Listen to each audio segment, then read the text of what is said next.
Já, komið sæl og velkomin aftur að Rauðaborðinu. Ég heiti Marja Lilja og með góðan gest hér í setinu hjá mér Eygló Harðardóttir, fyrrverandi ráðherra og já, núna ertu, hvað má ég titla þig? Ég verkefnastjóri afbrotavarna hjá ríkislögreglustjóra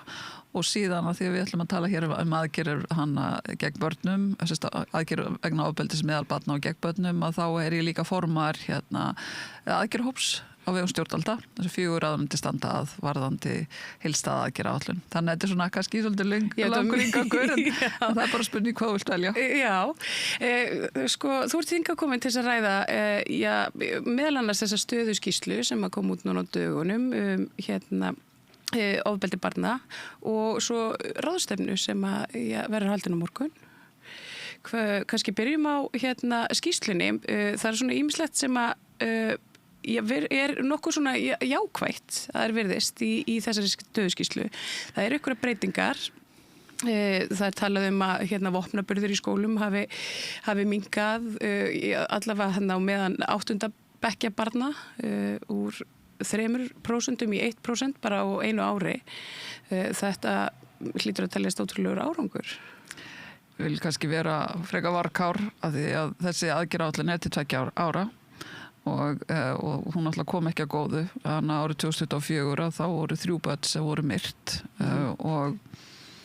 það sem held ég að við slegið sló okkur bara öll, hvert einasta líf sem fór þarna, en kannski ekki hvað þess að var náttúrulega andlát Bryndísar Klöru á menningarnótt. Þannig að það var þegar búið að taka ákvörðun það að fara í ákveðna aðgerðir, því við höfum haft áhyggjur af svona auknum tilkynningum og alvarlegum málu sem hefur verið að koma upp, slagsmálamyndbönd sem börn voru fann að deila. En síðan var raunar bætt í og þannig að tekin ákvörðun það að þessi það væri skipaður sérstakur aðgerðarhópur sem ætti að fylgja eftir 25 aðgerðum yfir 2 ára tímabil og þetta eru bæðið alltaf tala fjölda aðgerða en síðan eru við líka þarna með þá margar aðgerðir undir einna aðgerð sem við erum að telja þarna. Þannig að við erum búin að vera að taka svona punktstöður, skoða ýmsa tölfræði og svo þetta önnur stöðuskýrslan sem hópurinn gefur út. Og þannig að þar leiðandi viljum við ekki fullur of mikið, en það eru svona ákveðna vísbendingar sem eins og segja fyrst sem skiptir okkur mestu máli það að það var ekkert barn myrt árið 2025 og síðan erum við að sjá þarna líka að allan að þegar kemur á könnunum það sem við erum að spyrja börnin sjálf að þau segist verða fyrir minna kynferðisofbeldi, að upplega minna heimilisofbeldi, eiga aðeins fleiri börn sem segjast eiga eitthvað traustan sem þau geta sótt að leita til í sínu nánast umhverfi, traustan fullorðin. Það kemur á lögreglunni að þá sáum við að það var allan á vísbendingur að það var fækkun vopnaútkalla hjá sérsveitinni og líka síðan að það var þá færri börn einstaklingur undir 18 ára sem kom við sögu í þeim málum. Það eru, eins og kemur fram, það eru auðvitað áskorunni framundan og það eineltið. Það nú mál sem ég held að hafi verið í DFF helgina. Þetta var hansi ljótt mál 11 ára stúlku þar sem að krakkarum jafnvel úr öðrum hverfum voru að taka þátt í ofbeldi og taka upp og þetta eitthvað svona sem að við verðum að sjá aukast. Eitthvað svona sérstök ástæða fyrir því eða eitthvað svona, skoðuðu þetta eitthvað sérstaklega? Það kemur fram í gögnum hjá Íslenskum mennskólsrannsóknum að það aukning hjá yngri börnunum. Það yfirleitt bara, við getum hort langt tilbaka, þá svo hæsta tíðni eineltis þannig 5., 7. og 7. bekkur, svo fer það lækkandi. Það líka mælist hærra hjá drengjum og það sem kom svolítið, maður brá svolítið við núna að sjá nýjustu rannsóknar að það veruleg aukning og hún fyrst og fremst meðal drengja á þessu aldurspili. Þeir eru líka segjast verða meira fyrir líkamsárásum sem þá væntanlega tengist þessu einelti en þannig að ég held að þetta segir okkur það að við þurfum að gera betur þarna. Við náttúrulega sjáum það líka bara þegar kemur á svona stafrænu birtingamyndum ofbeldis að þar, þó að það hafi farið lækkandi samkvæmt þessu rannsóknum, að þá erum við ennþá að tala 2 stiga tölur. Þetta langhæðsta tíðni þar af þeim brotum eða þeirra ofbeldishegðun sem við verðum að spyrja eða áhættuhegðun meðal náttúrulega barna sem eru ekki sakhæf undir 15 ára og þannig að Þannig að það eru svo sannarlega áskoranir en á samaskapi hinsar erum við líka að sjá það að skólar sem eru til dæmis að taka þátt í verkefnum á vegum miðstöð menntun og skólaþjónustu sem kallað heillaspor. Það sem svona verið að innlega svona áfalla með nálgun í skólastarfi sem byggt með það skoskri fyrirmynd. Það sem sýnt sig að ef við erum að horfa til raunar og reyna átt okkur betur á því af hverju barn að sýna frávíkjandi hegðun, hverju aðstæður og reyna að mæta þeim með þessar nálgun að þá erum við að draga úr líkum á því eitthvað neikvætt gerist og ég held að það líka verið að horfa til þess bara hvernig þú byggir upp rauna menninguna og samfélagið inn í skólanum við vorum að ræða hérna áðan bara samskipti við foreldra, hvað það skiptir miklu máli þannig að þetta sé samfélag þannig að við erum að taka þá utanum börnin við þar aðstæður sem eru þannig og horfa til hvað við getum gert til þess að þeirra vinnustæðar sem skólinn og þeirra svona félagslega umhverfi sé bara sem mest jákvætt og uppbyggilegt og ég held að miðallan það sem við erum að sjá núna að bara reynsla þess hversu jákvæð viðbrögð við erum að frá skólunum sem eru í þessu þróunarverkefni að þá vonum að sannarlega við séum að fara að sjá núna þessu árið 26 enn fleiri skóla að taka upp þetta verklag og horfa til þess að líka annara verkfæra sem að koma núna fram hjá miðstöð menntun og skólaþjónustu bara virkilega búið að vera mjög lærdómsríkt fyrir mig náttúrulega komandi úr mínu umhverfi með félagslegan bakgrunn og svo lögreglan að sjá hvað verið að gera á vegum þessara nýju stofnunar og í samstarfi við skólasamfélagið og þannig að ég held að það verður mjög spennandi að sjá framþróun á þessu ári. Þegar þú talar ég svona tæki til þess að nota, ertu að tala bara eins og til dæmis símabannið sem í mikill umræðu? Ég held að það sé eitt af því sem við náttúrulega getum ekki mælt, við vitum það sumir skólar sem hafa sett sér reglur, það verið að gefa ráðherra heimildir, skýrar heimildir til að setja reglur slíkt. Mér skilst líka að það verið að skoða hvort það sé rétt að setja skýrari aldursviðmið og hækka þau þegar kemur að notkun samfélagsmiðla sem ég persónulega styð en við erum þarna hins að bara tala raunar hvernig við getum látið starfs- og skólan að hafa betri verkfæri og það líka hluti náttúrulega bara því að halda áfram að innleiða að farsældina að því að skólan hjartað í farsældinni þannig að börnin eru áfram í skóla þó að þau séu jafnvel í mjög miklu vanda og þess vegna skiptir svo miklu máli að við séum öll hinn kerfin séu raunar að koma inn og vinna með skólanum og vinna með börnunum, vinna með fjölskyldunni eins og hægt Þannig að ég nefndi heillasporverkefnið, það líka síðan annar verkefni sem ég mjög spennt að sjá hvernig mun ganga eftir förunindi barna sem einmitt líka að hugsa snýrun að efla foreldrafærni hjálpa foreldrum í samskipti þá við börnin sín og raunar að stýða þau með þessu bestum hætti. Og síðan kannski vil ég nefna líka annað verkefni sem spóra samstagsverkefni á milli Reykjavíkurborgar og ráðuneysins sem kallað MEM sem snýri með það að við erum með svo aukin alltaf hærra hlut alltaf börnum með fjölbreyttan bakgrunn, með erlenda bakgrunn og það MEM-verkefnið sem eru brúarsmiðir sem eru að vinna með skólum upp á það hvernig sé hægt að koma þá betur til móts við foreldra sem eru að koma þó úr öðrum skólakerfum, börn sem hafa kannski fengið bara mjög takmarkaða skólagöngu það sem byggu áður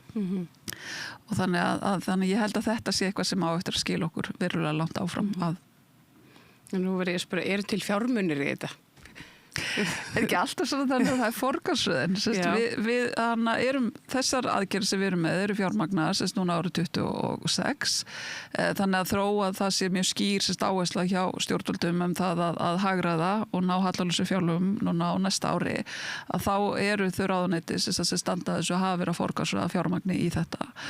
og síðan stundur líka náttúrulega þannig að þetta sé ekki alltaf bara spurningu þá þú þurfur að bæta við fjármagni heldur bara hvernig við nýtum það og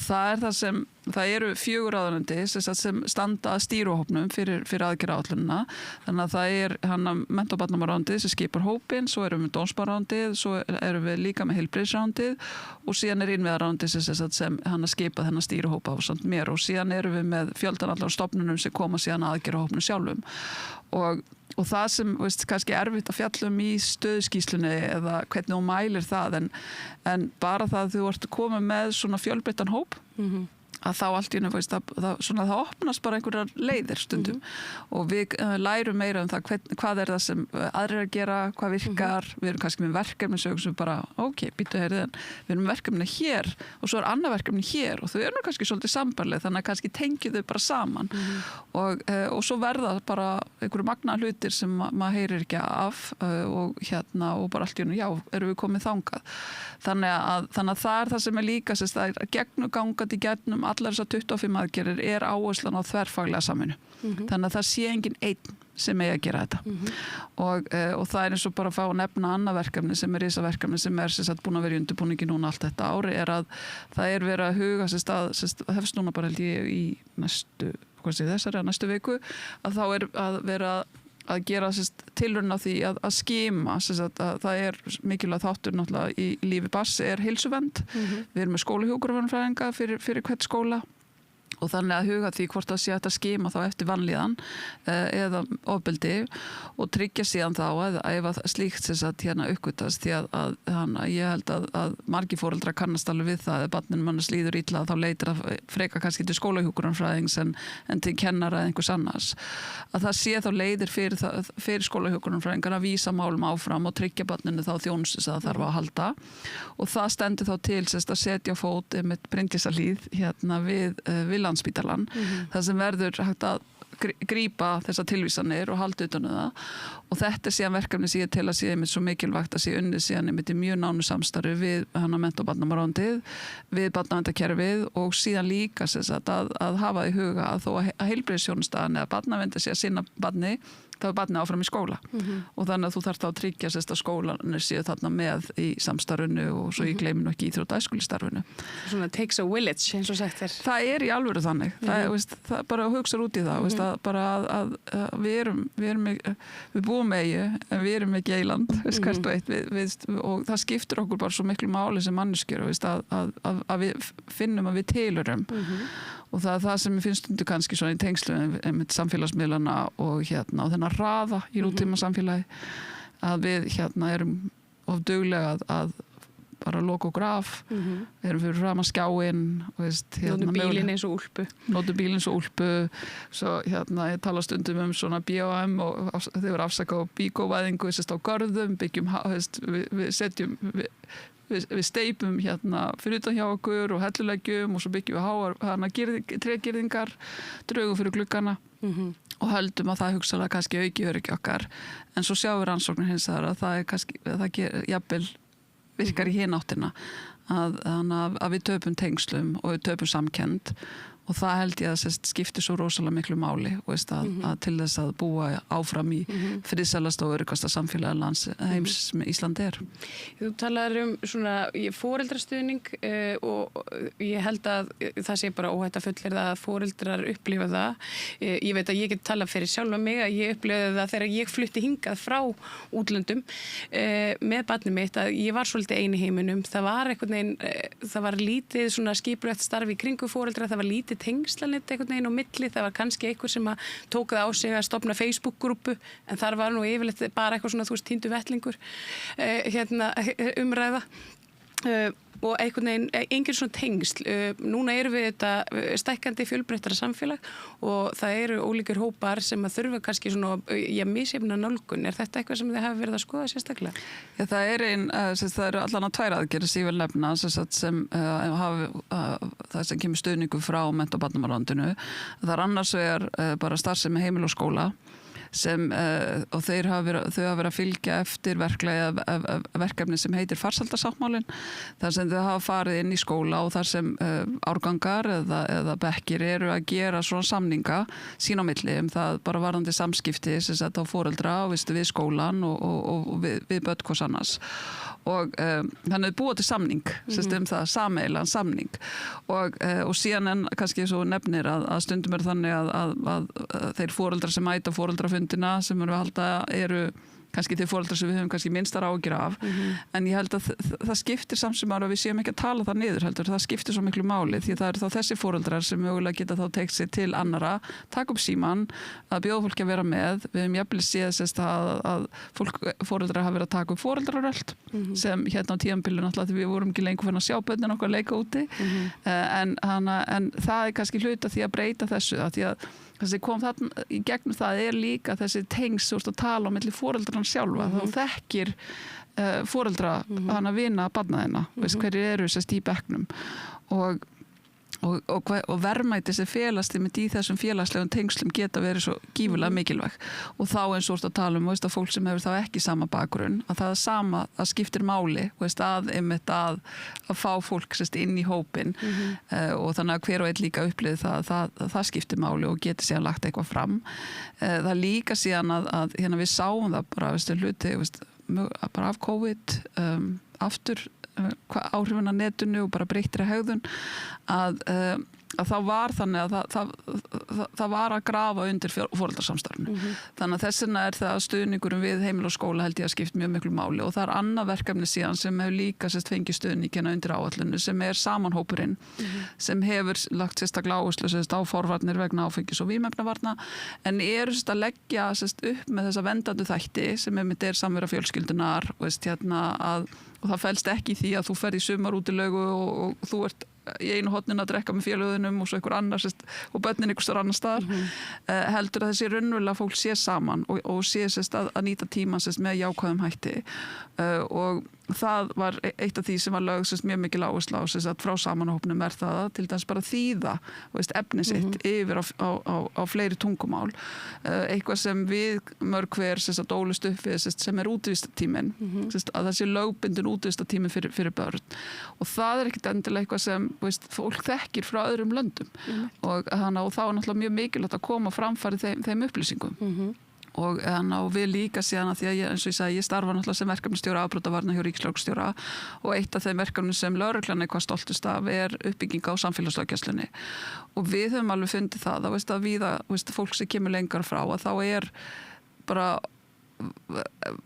bara mikið vantraust og óverð því að það sé ef lögregla sést þá hlýtur það bara að vera eitthvað neikvætt. Já, það sé erfitt að treysta stjórnvöld það í hópi flótta fólks meðalans. Já, og þannig að það var svona hugsunin bara þegar var verið að fara á stað með samfélagslöggæsluna og byggja hann upp eftir mikið niðurskurður sem lögregla þurfti að fara í gegnum eftir bankahrunið þessi var dregið verulega og forvarnastarfi mjög víða að þá verið að byggja þetta svona upp með þessum hætti í gegnum samfélagslöggæslu og það kjarnin að byggja upp traust að við vitum það að kannski ekki mikið svo getur skilið eftir með heimsókn það sem tekur hálftíma með samtali og aðeins að sína beltin og búningin og annað en það sem við erum að vonast til að skilja eftir það er þetta traust og þegar þú ert í vanda að þú mögulega stoppir tekur upp síman, ringir 112 segir kannski frá ef að félagið lendir í vanda að þú sér tilbúin til að stoppa og eiga samtal þá við lögreglunum það hvað gerðist og þannig að það hugsunin þar að hjálpa og koma í veg fyrir að slæmi hluti gerist. Hvernig að því að þú talar svona saman og samveru barnafólks, með datt bara í hug, það auðvitað ekki allir sem komast í sumarbústaði eða geta farið í löng frí með börnin sín. Það eiginlega bara alveg staðan og einmitt í þessum jaðarhópum oft fólk sem að vinna hreinlega á myrkran á milli. Hvernig sjáu þið fyrir ykkur að koma stuðningi inn á þannig heimili þar sem að foreldrarnir eru mikið frá vegna vinnu, krakkarnir eru kannski mikið einir heima og það eru jafnvel lítil tengsl við nágrannana og nærsamfélagið. Ég held að meira sem við þær aðstæður að því að maður hugsa kannski tilbaka með sjálfa sig að móðum ég var 16 ára þegar hún átti mig og 17 ára þegar hún átti bróðum minn og þannig að þó ég hef aldrei hins vegar upplifað það að við byggjum við fátækt en það sannarlega var ofta ekki kannski mikið til og ég held að þar hugsa maður til þess að já, þú vinnur langa vinnudag en bara samveran. Ég held að við vannmetum þessi foreldrar það að stundum vilja börnum með okkar bara fá að vera með manni og við þurfum ekki að vera að gera kannski svo merkilega hluti. það að tilfinningi sé það að við þurfum endilega að fara og gera hluti sem kosta mikið. Það sé stundum ekkit endilega sem vera að kalla eftir. Heldur að þú hafi þá kannski tíma til þess að bara fara út og rölta, fá börni með þér, spila spil, sparki bolta og eiga þessi samtöl og sína börnunum bara það, hvað varst að gera, hverju viniðin hvernig gekk, segja frá því hvernig gekk á þér og það það sem við höfum bara mikla trú á og við sjáum bara rannsókn hvað skiptir miklu máli og síðan náttúrulega líka það að alveg, við getum verið með foreldra sem gera allt sitt til að halda vel utan börnin sín óhað efnahagslegum aðstæðum að því við líka sjáum náttúrulega börn við mjög góðar efnahagslega aðstæður sem geta lent í mjög miklu vanda að þá líka horfa til umhverfisins í heilsinni þannig að það eins og til dæmis bara verða fyrir kynferðisbroti sem við sjáum til dæmis mjög hátíðinni hjá ungum stúlkum en líka drengjum getur haft verulega áhrif á líðan þeirra það verða fyrir einelti það að mátast ekki inn í hópinn getur haft verulega áhrif þannig að það það sem líka þannig að við séum þá þannig til staðar og ég skal alveg viðurkenna það að ég hef mjög mikla trú á farsældinni og það sem maður hugsa stundum það að það eru kannski þeir foreldrar sem eða fjölskyldur og þau börn sem þurfa mest á því að halda sem hafa ekki fengið að njóta góðs af þessu lögum en það hluti af þau áherslunum innan aðgerðahópsins og aðgerðaáætlunar það að við tölum svona eins og hjá okkur lögreglum börnin okkar sem eru annarkvort hafa brotið framið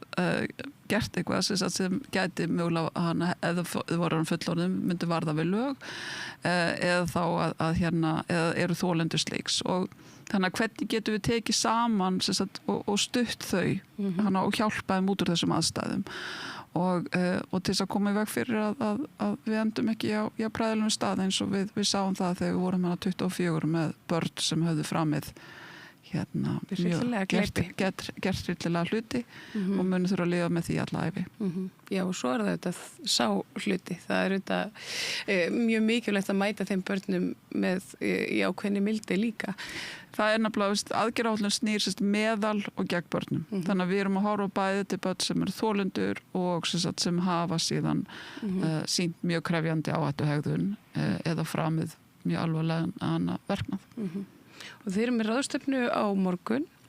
Já, þannig við erum ekki að fókusera þar á börnin, heldur að það ríkislögregglustjóri að skipuleggja og halda utanum landssamráðsfund gegn ofbeldi og afleiðingum þess fyrir hönd félags- og húsnæðismálaráðherra og þetta í annað sinn sem embættið lögreglan fær að vera með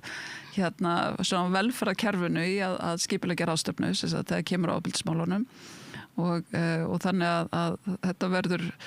það fullt hjá okkur á morgun með þess að fleiri búin að skrá sig en við vorum búin að áætla og síðan þannig að við verðum í streymi þannig að þeir sem voru ekki búin að skrá sig geta fylgst með okkur núna líka á öllum helstu fréttamiðlum. En það kannski svona lokum að því að við vorum að tala ofbeldið þetta svona heildrænt og við vorum kannski búin að vera að skoða svona síðustu vikur fósturkerfið og það var þá ofbeldi fullorðina í garð barna og ekki þá bara börn sem beita börnofbeldi heldur fullorðin sem beita börnofbeldi og svo afleiðingar þess. Þetta eitthvað sem að þið eru það að skoða sérstaklega?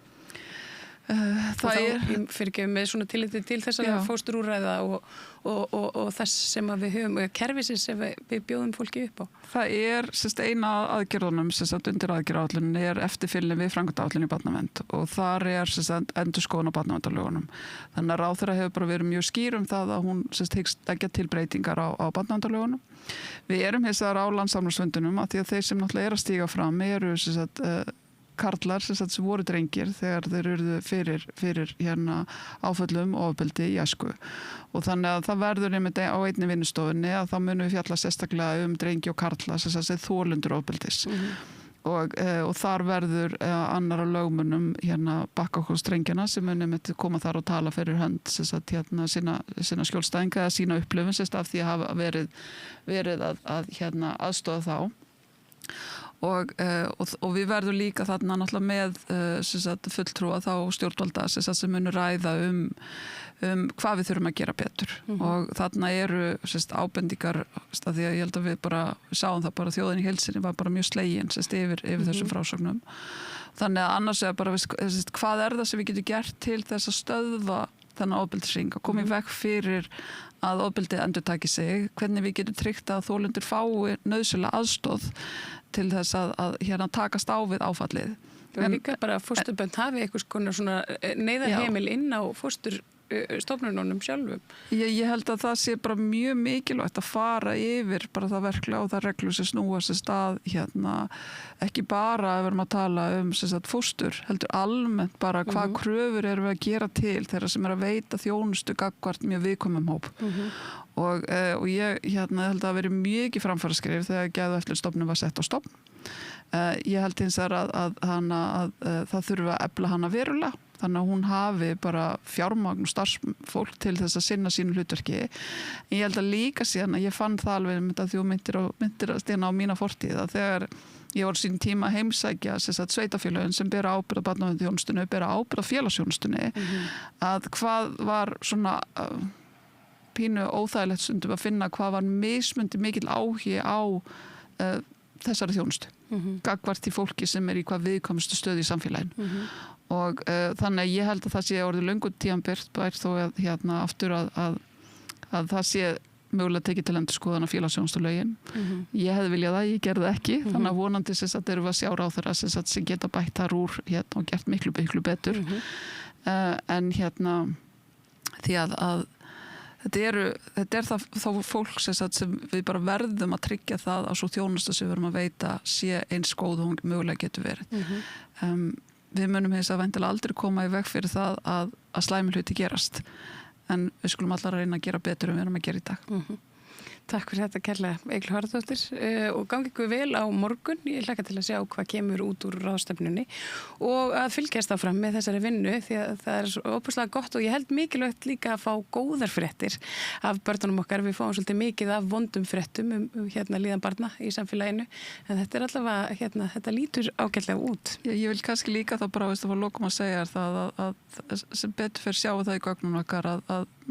mjög stór hluta af íslensku börnum hefur það bara mjög gott og líður mjög vel sem ætti þá að gefa okkur meira svigrúm til að hjálpa þeim börnum sem þurfa aðstoð að halda á fjölskyldu þeirra. Akkurat, takk hérlega fyrir þetta og tók ég við það meira hér handa við auglýsingar. Ég heiti Þórhildur Þorleifsdóttir. Á Samstöðinni er fjörug, opin, skemmtileg og gagnrýnin umræða allt milli himins og jarðar. Samstöðin á erindi inn á öll heimili.